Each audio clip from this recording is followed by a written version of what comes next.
नमस्कार। देखिए, न्याय की दुनिया में ना रफ्तार और निष्पक्षता के बीच हमेशा एक कशमकश चलती रहती है। भारत की जो नई आपराधिक प्रक्रिया संहिता है, वो इसी चुनौती को सुलझाने की कोशिश करती है, और खास तौर पर इसकी धारा 286 में। तो आज हम इसी को समझने वाले हैं, जो सबसे तेज चलने वाले मुकदमों यानी संक्षिप्त विचारण के रिकॉर्ड से जुड़ी है। तो फिर एक बड़ा सवाल खड़ा होता है। जब केस को जल्दी से जल्दी निपटाने का दबाव हो, तो क्या इंसाफ और सच्चाई से कोई समझौता हो जाता है? ये स्पीड और जस्टिस के बीच का एक बहुत ही नाजुक बैलेंस है, जिससे कानून को साधना ही पड़ता है। और इस सवाल का जवाब छिपा है एक खास तरह की कानूनी प्रक्रिया में, जिसे हम त्वरित न्याय कहते हैं। इसका रास्ता है संक्षिप्त विचारण, या जिसे अंग्रेजी में समरी ट्रायल भी कहा जाता है। इसको ऐसे समझिए कि ये जस्टिस सिस्टम की एक्सप्रेस लेन है।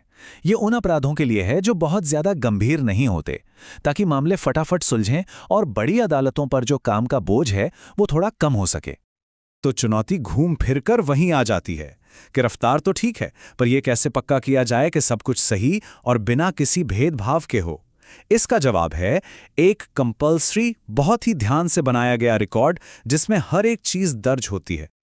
और इसी रिकॉर्ड का पूरा ब्लूप्रिंट हमें मिलता है धारा 286 में।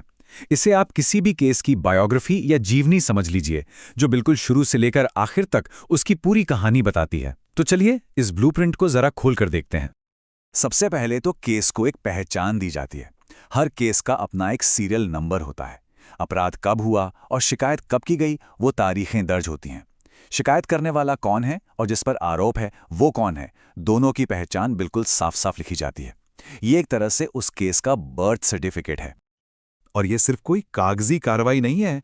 तारीख, पहचान, सीरियल नंबर, ये सारी चीजें वो नींव हैं जिस पर न्याय की पूरी इमारत खड़ी होती है। इसी से ये तय होता है कि पूरी प्रक्रिया में कोई भी गड़बड़ी या कंफ्यूजन ना हो।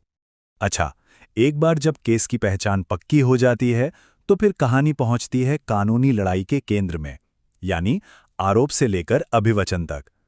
मतलब असल में अपराध था क्या, और जिस पर आरोप लगा है उसका इस पर क्या कहना है। यहाँ एक बहुत ही जरूरी कानूनी बात समझने वाली है। रिकॉर्ड में ये लिखा जाता है कि शुरू में आरोप क्या लगाया गया था, और फिर जब सबूतों को देखा गया तो असल में कौन सा अपराध साबित हुआ। हो सकता है ये दोनों अलग हों, और ये फर्क न्याय के लिए बहुत जरूरी है, क्योंकि इससे ये पक्का होता है कि किसी को उस गुनाह की सजा न मिले जो उसने किया ही नहीं। कानून में इस बात का भी जिक्र है। कुछ मामलों में, जैसे मान लीजिए चोरी का मामला है, तो उस चीज की कीमत भी दर्ज करना जरूरी होता है। इससे अपराध कितना गंभीर है ये तय करने में मदद मिलती है। फिर आता है रिकॉर्ड का एक बहुत ही अहम हिस्सा, अभियुक्त का अभिवचन और उसकी परीक्षा, यानी वो खुद को दोषी मानता है या बेगुनाह। और अगर मजिस्ट्रेट को लगता है कि अभियुक्त से सीधे कुछ सवाल जवाब करने चाहिए, तो वो सब भी रिकॉर्ड किया जाता है। सच कहें तो यही निष्पक्ष सुनवाई की आत्मा है। तो सारे सबूतों और बयानों के बाद केस अपने आखिरी पड़ाव पर पहुंचता है, फैसला और सजा। यहीं पर कहानी का अंत लिखा जाता है। किसी भी केस की कहानी का ये आखिरी चैप्टर 3 हिस्सों में पूरा होता है। सबसे पहले आता है निष्कर्ष, यानी अदालत का फैसला कि अभियुक्त दोषी है या नहीं। अगर दोषी है तो फिर बारी आती है दंडादेश की, यानी सजा की। और आखिर में कार्रवाई खत्म होने की तारीख दर्ज की जाती है, जिससे ये केस आधिकारिक तौर पर बंद हो जाता है।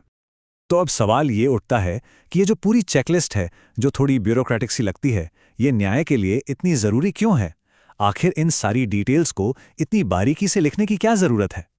जवाब ये है कि ये सिर्फ एक फॉर्म भरने जैसा नहीं है। ये रिकॉर्ड, ये अभिलेख एक निष्पक्ष और भरोसेमंद कानूनी सिस्टम की बुनियाद है। तो असल में ये रिकॉर्ड सिर्फ एक कागज का टुकड़ा नहीं है, बल्कि ये न्याय की गारंटी है। इससे पारदर्शिता आती है ताकि कोई भी देख सके कि फैसला कैसे लिया गया। ये सिस्टम को जवाबदेह बनाता है, ये अपील करने के अधिकार को बचाता है, और कुल मिलाकर यही वो ऑफिशियल हिस्ट्री है जो पक्का करती है कि देश में कानून का राज चले और हर किसी के साथ इंसाफ हो। और ये सब हमें एक आखिरी सवाल पर लाकर छोड़ देता है, जिस पर सोचना जरूरी है।